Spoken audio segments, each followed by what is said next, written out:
think we chose out of maybe between 10 and 15 poems, and the one that I picked I felt was very romantic, but also had a very spiritual nature to it.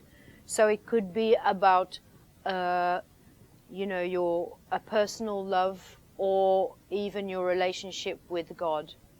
So, and that I've always found that kind of subject very appealing to me.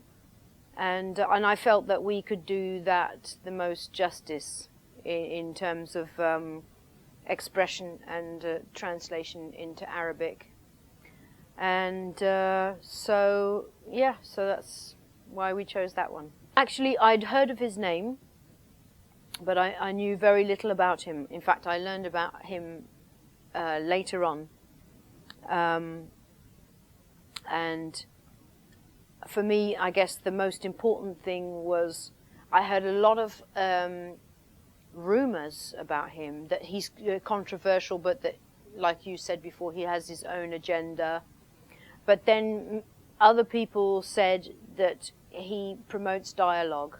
And I think that anyone that is in a position where they are spiritual leaders and it has something to do with religion is always going to be controversial, and it's always going to be, for some people, dangerous or contentious. That's always going to be the way it is. But I generally get a good feeling about him, so, you know, and being of Arabic and Middle Eastern origin, I have a predisposition to spiritual matters, and I have a closeness to that. So, I'm not an atheist. I have a European side, but because I have the two things in my background, I think that I have a predisposition to spiritual subjects, and I have a sympathy towards them. I think I'll always feel like that. I have also a romantic nature towards the spiritual subject. Sufism in particular, but all religion, I think. Yeah. Well, some people have said that it could help to promote peace and more dialogue, especially with people of different cultures and different religions. I'm not sure. I just think it's going to be a very nice record, and like I've said before, I have a sympathy towards Islamic poetry. I think there's been some beautiful Islamic poetry in the past, and I still think that there's more possible today with new poets, and so I hope that it promotes something of beauty. I've had a relationship with Turkey for a long time. Probably over the last 15 years, I've been going there. I've been invited to play festivals there. I've worked with a lot of Turkish musicians. Recently, I was at the Ghetto Club in Istanbul, where I worked with 3 Turkish musicians and 2 of my musicians from London. And I've always loved Turkey, and I've always loved Istanbul. And there are many Turkish musicians of a very, very high quality, and it makes it very easy to work with them, because we have similar scales. Actually, some of the Turkish scales are a little bit different to Arabic scales, and I learned something from that, because you have quarter tones in different scales to us, and there are some scales, like you do the Hijaz. The Turkish scale has a Hijaz with the quarter tone, whereas the Arabic scale We don't have the quarter tone there anymore. So I'm always learning something from the Turkish music theory. So yeah, I have a great fondness for Turkish music, and I think one of my dreams was when I was talking to this musician called Erkan, who sings Turkish folklore music.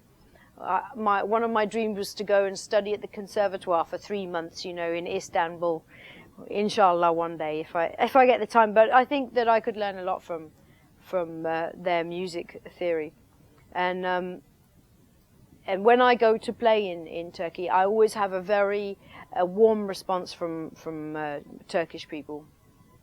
So I look forward to going back. I've sung the Aden a couple of times over the years in different albums and things like that. And the first time I did it, I was hesitant. I was afraid of the reaction I might get from Islamists in the Middle East, because I'm a woman. And I remember being in America the first time I sang the Aden. I think it was on a single that I released, and there was a group of Palestinian young men who were outside the club that I was singing with Trans Global Underground at the time, and they approached me, and they said, "We just wanted to say that we heard you singing the Aden," and I thought, "Oh my God, they're going to tell me you're a woman, you're not allowed to do this." And they said, "Please do it again. We love it." And I was so surprised, because I thought I was going to be criticized. And then from the Western perspective, it's difficult, because you feel that you're going to be criticized, but for different reasons, because they might view you as a religious zealot. So yes, I've been hesitant. And it's not something I do lightly. If I'm going to sing something like the Aden, I don't do it lightly. If you have to do it with confidence, or you don't do it at all, and I don't always do it. I did it on this single release, which was over 15 years ago, and that was probably because I wasn't thinking about the consequences. I thought about the consequences after it was released. I was like, "Oh my God, what have I done?" And but I had very, very good responses. So.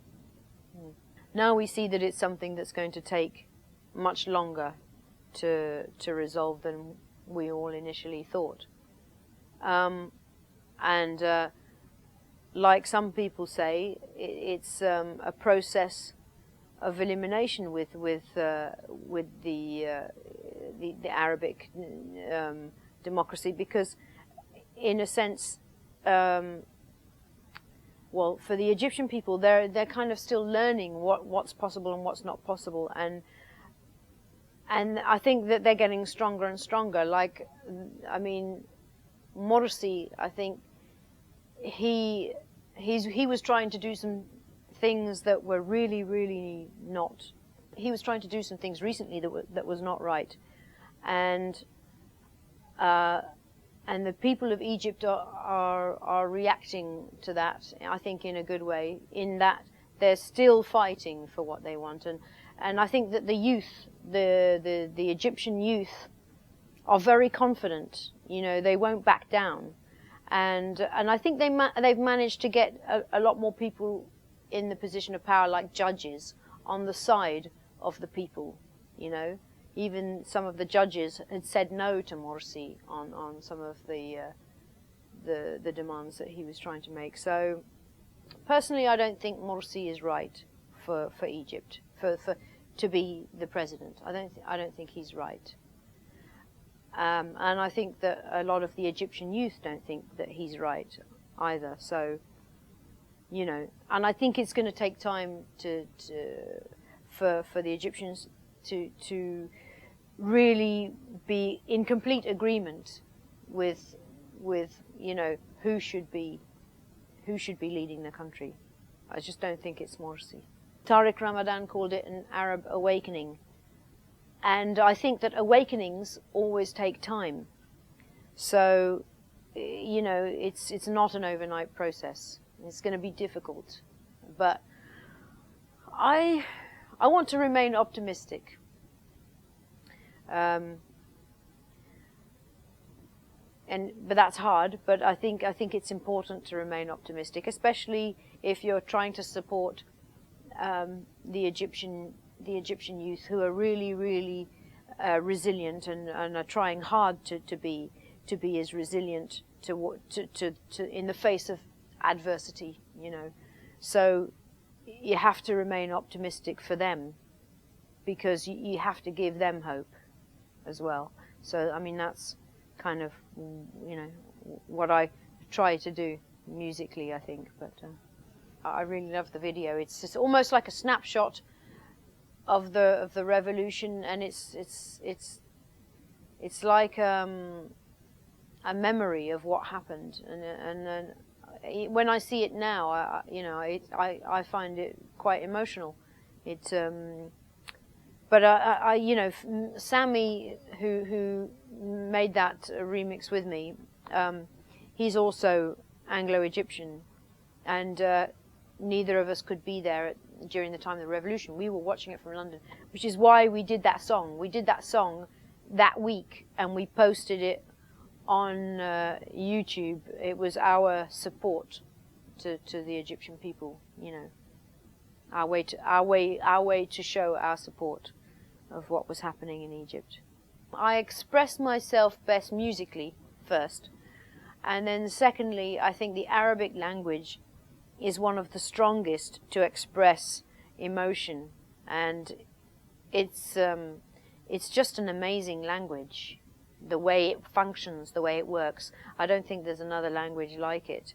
So I probably sound very patriotic when I'm speaking about the Arabic language, but you know, some of the best poetry is in Arabic. And for me, I think that vocally, with my Arabic style, I prefer the Arabic language to sing in, because I think for me it's just the easiest way to express emotion and gratitude for what I do with my music, the position that I'm in, to be able to express myself.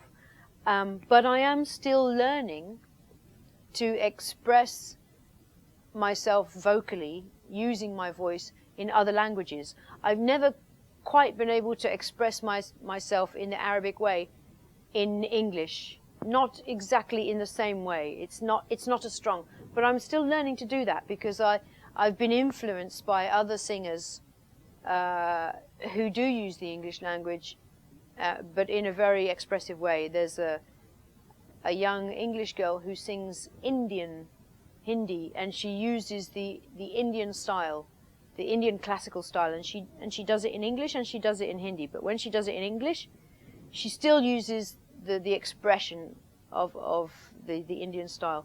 So it's possible to manipulate a language that doesn't always necessarily have the full feeling like a language like Arabic or like Turkish, that expresses the Oriental music and the Arabic music in the best way. But it's possible. So I'm still learning to use other languages to express my Oriental feeling, if you like. But I still find that Arabic is the easiest for me for that. One project in particular that's the most exciting, I think for me, whenever somebody comes to me with an offer of a different experience or a new experience, that can be exciting. And hopefully that's something that's ongoing. You know, if I was to say, well, my most exciting project was something 5 years ago, I think that would be limiting myself to not having any more exciting experiences, in a way. I mean, one of my most exciting concerts was at the Pyramids with Jean-Michel Jarre in front of 80,000 people, because I've never played to an audience that big. But that doesn't mean to say that's the most exciting thing I'll ever do, because, you know, for me, anything that you can do creatively and artistically that gives you a chance to do something different is exciting, and anything where you can learn something new can be exciting. right? Like for now, I'm composing the music to a ballet, a modern choreographer, and it's a modern ballet, and that's exciting because I haven't done it before. So anything new and challenging can be exciting. I don't think that in terms of writing music for film, I've encountered the most exciting thing yet. I'm hoping that will come. But I will say that when I was in the studio singing for the film The Hulk, I found that very exciting, because how they asked me to do that by seeing the image on the screen and to react emotionally to what I was seeing on the screen and then sing, and that was being recorded. So that was really exciting. But I'm still hoping that there will be more exciting things to come, inshallah. I guess for me, part of its worth is that I get to have another release in Turkey, which I think is important for me, because like I've said before, I've had a relationship with Turkey for a long time, so that continues my relationship with Turkey, and I think its worth is that it will reach many people. And hopefully I will get more recognition out of it and go back to Turkey and do more shows. Inshallah. You're welcome.